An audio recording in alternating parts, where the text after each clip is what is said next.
के अंदर अधिकार हासिल किया उसको आज तक लागू नहीं किया गया है। उसको लागू करवाने के लिए हम सब लोग यहाँ इकट्ठे हुए। आज का जो मीटिंग है, आज का जो सम्मेलन है, इसका मुख्य एजेंडा यह है, आरक्षण का मतलब समझना है। आरक्षण का मतलब न सिर्फ नौकरी, आरक्षण का मतलब आत्मनिर्भरता, स्वाभिमान, शान। आरक्षण अभी तक तो हमारी जानकारी है कि संविधान को 26 जनवरी 1950 को लागू किया गया, लेकिन ये जो तथ्य है ये झूठ है।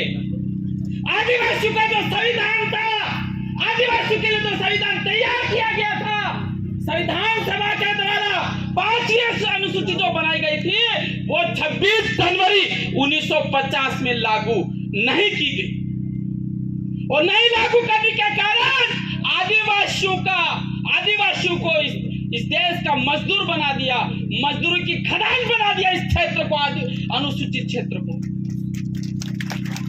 एक बात आपको समझना है, यदि 26 जनवरी 1950 को आरक्षण लागू हुआ होता तो आज मैं यह पूर्ण दावे के साथ कह सकता हूं कि आज की तारीख में हमारा कोई भी परिवार बेरोजगार नहीं होता। हर परिवार को एक अच्छा पक्का घर और आज की तारीख में गाड़ी और स्वाभिमान के साथ जिंदगी जी रहा होता। आज इतना हमारे साथ जुटाएगा।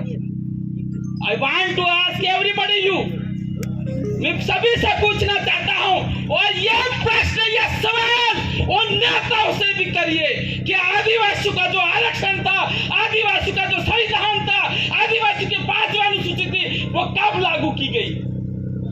जवाब नहीं मिलेगा, उनको जवाब नहीं मिलेगा। आदिवासियों की जो 5वीं अनुसूची है, आदिवासियों का जो आरक्षण है, वो आज तक लागू नहीं किया गया है। तो उससे पहले थोड़ा सा लागू किया 1981 के अंदर, थोड़ा सा ऊंट के मुंह में जीरा, क्या हो इसमें? तो इतने सालों तक 1950, 1960, 1970, 30 सालों तक इस क्षेत्र के अंदर, इस क्षेत्र का जो जमीन था, जंगल था, पानी था और नौकरियां थी, उसके ऊपर किसने खाया? वह किसने खाया? आप समझ रहे हो? वह किसने खाया? किसने खाया होगा ना? हम तो वो पूछे कि आज जो हो गया अभी तक, चलो ठीक है, that's okay, that's okay, we have patience, हमें संयम है, हमारा दिल बड़ा है, हम देश के मालिक हैं।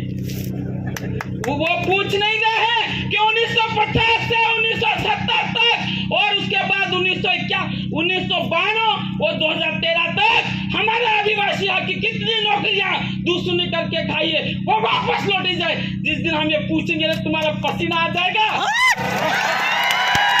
हम ये चाह रहे हैं, we are forgetting our past, we are writing a new history of the tribals. हम आदिवासियों का नया इतिहास हम लिखना जा रहे हैं। अब बताओ, आरक्षण किसको दिया गया? एसटी मतलब शेड्यूल का ट्राइब्स, शेड्यूल कास्ट, एससी को दिया गया, ओबीसी को दिया गया। और वैसे इंडिया के अंदर कितने वर्ग है? 4 वर्ग हैं, एसटी, ओबीसी, एससी और जनरल है। ये सद्भावी निवासी कहाँ गए? ये सद्भावी निवासी कौन सा शब्द है? कौन सा संविधान में लिखा हुआ है? पता है? सद्भावी निवासी के नाम से इस क्षेत्र की नौकरियों को लूटा जा रहा है। ये शब्द, ये संविधान, ये जो 2013 के अंदर जो एग्रीमेंट हुआ है, उससे हटना चाहिए। हटना चाहिए कि नहीं हटना चाहिए? सरकार को बताना पड़ेगा यह सद्भावी निवासी कहां से आया, कौन सा संविधान में लिखा हुआ है, और ये कौन लोग हैं? कौन लोग हैं सद्भावी निवासी? इसलिए मैं युवाओं ज्यादा नहीं बोलूंगा। We have already MLAs, they are sitting, okay. तो मैं युवाओं से यही कहना चाह रहा हूं, आपसे अपील करना चाहता हूं, मेरे भाई और बहनों से, जो जयपुर में रह के पढ़ाई कर रहे हैं, जो उदयपुर रह के पढ़ाई कर रहे हैं, जहां कहीं भी जिला मुख्यालय पर रह के पढ़ाई कर रहे हैं, 10-10 घंटे पढ़ाई कर रहे हैं, सिर्फ पढ़ाई करने से नौकरी हासिल नहीं होगी।